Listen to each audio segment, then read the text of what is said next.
Planning SOS number 6 was Dinosaurs for an almost 7-year-old. What I think is important here is to think about skills, not just the facts that you know your kid will soak up very easily and probably already knows. So number 1, listening skills, whether that's listening to you read aloud or watching something or listen to a podcast. Can they listen actively? I'd still do a bunch of fine motor things, modelling, art stuff that's going to help get those hand muscles getting stronger and stronger. I think about STEM skills, and I'd look at pivots by making models of different dinosaurs and explore different ways to make them move. Number 4, can they find interesting ways to retell their information? Not just reel off the facts like we know our kids like to do, but adding interesting details with either the objects that they show or the words that they add when they're talking about it. Number 5, I'd plan a party, a dinosaur party. There's so much learning that you can get if you get your kid involved in planning the party. And we've got a Jurassic virtual adventure too. Planning SOS number 7, I'm going to mix 2 together this time, medieval Britain and the Vikings. So for a mixed age family, I would look at myths and legends from the time. Because 1, they're really interesting stories, and 2, you can learn a lot about the beliefs and values of the people that shared them. I would think about how we find out about those times, mainly through archaeology. So I would do our own archaeological dig.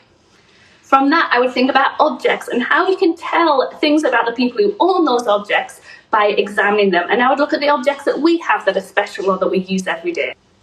I'd then look at artifacts from the time, and we would replicate them with different art forms, maybe Play-Doh, maybe papier-mâché, all sorts of things. Number 5, I would do some reenactment, whether that's putting on a play, making a movie, using Lego figures, retell those stories in different ways. And SOS number 8, while I'm cooking dinner, is the Phantom of the Opera. That's a tricky one. First of all, I'd make masks. I'd explore the history of masks, maybe different masks from different cultures, and have fun making them. Second, I would explore the concept of beauty standards and how they change throughout time, and maybe use Instagram or magazines and explore that together with my kids. Number 3, I'd look at things like Scooby-Doo, where there's an idea of a ghost, but then it turns out that it isn't, and kind of look at different types of ghost stories, the scary ones, the silly ones, and have fun talking about those.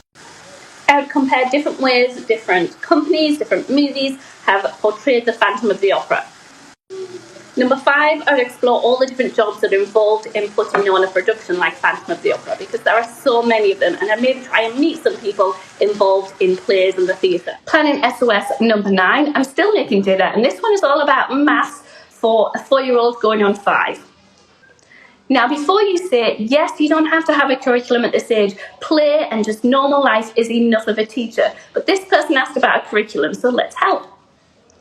Having an order or a structure or something to guide you is not a bad thing. So if you look at curriculums as just a way of organising what you're doing, then their options are endless. Number 1, you could just do a repeated pattern. Monday is a maths game, Tuesday is a worksheet, Wednesday is going out in the woods, and then you just repeat that the next week with a different topic. Number 2, online curriculums can be a great fit for some families. I would normally set a timer and say just do 10 minutes, and it should be something that's fun and easy for you. Number 3, if you're buying or using a curriculum, then I would remember that you are the boss of the curriculum. It's not the boss of you. And I would never spend more time prepping something than it would take my kid to do it. So that's a good guide. Number 4, there are lots of great stories, especially picture books, that are maths related. That would be a great way of going through maths at that age with your kid. 5, having a simple checklist of the things that you want to cover, having it stuck up on the fridge, and each day looking at what you've done that day and ticking off what's naturally happened. That's a good way of keeping track. SOS number 10, we've made it and I'm doing dishes now. So we're talking about rocks, fossils and gemstones. First of all, I would use this pack made by the Home Ed team. Second, I would make sure from the library I order a bunch of different books, the different age ranges of my family, and I would strew those about the house so that they were looking at it themselves. Number 3, I would make our own book as a family about the rocks that we found. I would think of a way of listing out the different observations and take it in turns to add to this book as you go through the topic. Number 4, I would metaphorically dig a little deeper and think about the trade of gemstones and jewels and rocks today. Are there any problems and issues that we need to know about? Number 5, I would think about the meaning and the symbolism behind different rocks and different gemstones. And I would even ask people in my community who maybe wear rocks around and talk about why that's important to them.